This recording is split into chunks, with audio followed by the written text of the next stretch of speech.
Hey everybody, this is Josh from Hidden Library Leatherworks. In today's video, we're going to walk through some of the dyes, finishes, and other chemicals that you can use to add professionalism and polish to your leatherworking projects. Let's get to it.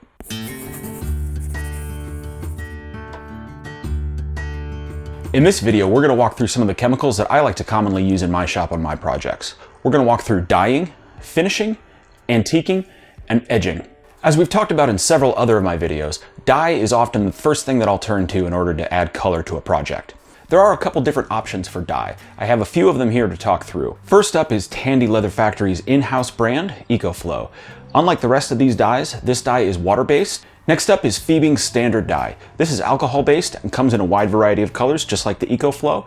Finally, and these are my preferred dyes, is the Fiebing's Professional Oil Dye. I believe that they've actually rebranded it to just the Pro Dye because although it says oil, these are actually alcohol-based as well. These come in a very wide variety of colors. They can be a little bit more difficult to find and they are slightly more expensive than the two. Let's talk about the pros and cons of each of these dyes.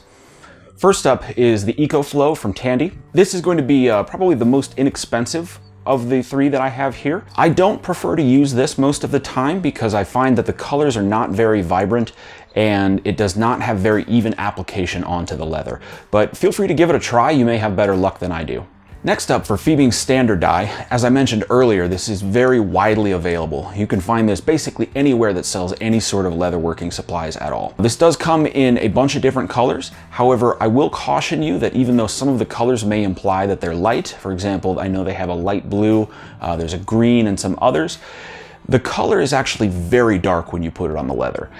There are a couple different ways that you can combat that. For example, I will often thin it out with rubbing alcohol, just standard rubbing alcohol. You will have to thin it out quite a bit, on the order of 6 or 7 to 1 rubbing alcohol to dye, but that's something that you can experiment with if you're looking for a lighter shade of color. Finally, moving on to the Fiebing's Pro Dye.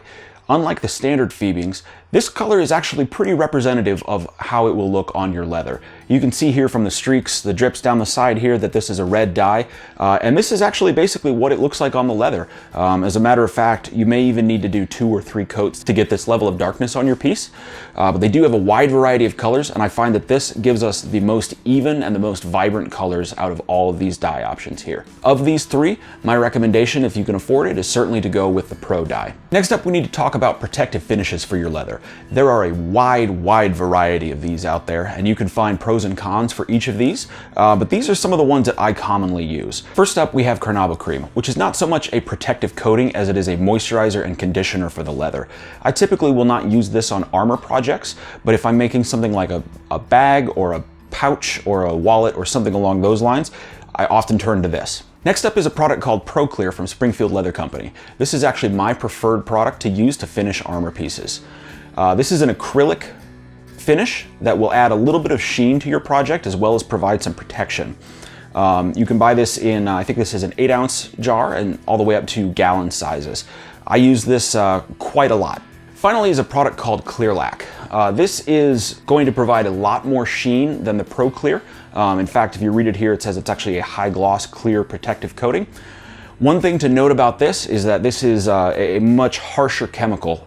Both of these two here are water-based, whereas this is some sort of alcohol-based. It will actually eat through plastic cups and things like that, so you will want to be careful with this when you're using it. Next up, I'd like to talk about antiquing. If you're not familiar with that term, antiquing is the process of taking a gel or a paste and applying it to a tooled or textured surface of leather. Essentially, it is a pigment that will sit on top of the surface rather than absorb in like the dye, and you allow it to dry for a moment and then buff off the excess. That pigment that has soaked down into the tooling marks in the leather will stay, and it will give you a very nice, interesting finish to your leather and give you a lot of depth and extra color to your tooling. This is something that if you're starting to dabble in the world of tooling, I would highly recommend picking one of these up and giving it a try. I'll have a video when I walk through tooling where we go through and use some of this, but it really adds a lot of depth and a lot of character to your tooling. So there are a couple different options. Going back again to Tandy Leather Factory and their EcoFlow brand, they have a gel antique. I find that this is good if you want to get a lot of color, if you're looking for a very dark piece. For example, this is a black antique. You can also get them in different colors as well. They have a number of different brown shades. But if you're looking to take, for example, a red dyed piece of leather and make it very dark red, you know, a very dark maroon or burgundy, this is going to do the trick perfectly for you. On the other hand, what I prefer to use most of the time nowadays is actually, again, another product from Fiebing's. This is a paste. So you simply take a little bit of the paste, rub it on your product, allow it to dry for just a second or two, and then buff it off, and it leaves that very nice antique finish on your leather. To really give a professional polished look to the edges of your leatherworking projects, there are a couple different chemicals that I recommend. This does require some additional work before you can apply these chemicals. If you haven't seen my intermediate leatherworking tools video, go ahead and hit the link up here and I'll take you right to it. The first is a product called gum tragacanth. This is something that you apply to the edges of the leather and then you use your burnisher, and it will essentially seep down into the fibers on the edges of the leather, and as you apply heat and friction with your burnisher, it will mat those down and give you a glossy, smooth finish to your edges. Now, it's important to note, if you're going to stop there, you need to make sure that you have dyed the leather beforehand, because the process of burnishing the edges of your leather will make them essentially impermeable to the dye's pigment. And that is where a product called Edge Coat comes in. This is essentially a paint, a very durable paint. It comes in a number of different colors, mostly browns and blacks and earth tones and things like that. But this is something that what I will do is apply this along the edge after I have burnished it. And it can give you that really polished, professional looking edge to your projects.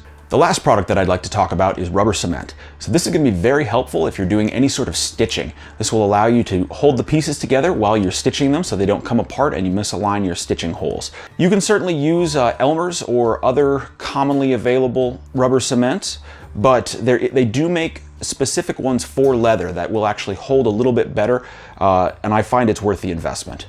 While that's certainly not all of the products that are available for you to use on your leatherworking projects, these are some of the ones that I like to commonly use. If you have any questions, go ahead and leave those down in the description. And of course, if you like seeing these videos, go ahead and hit that subscribe button. Thanks.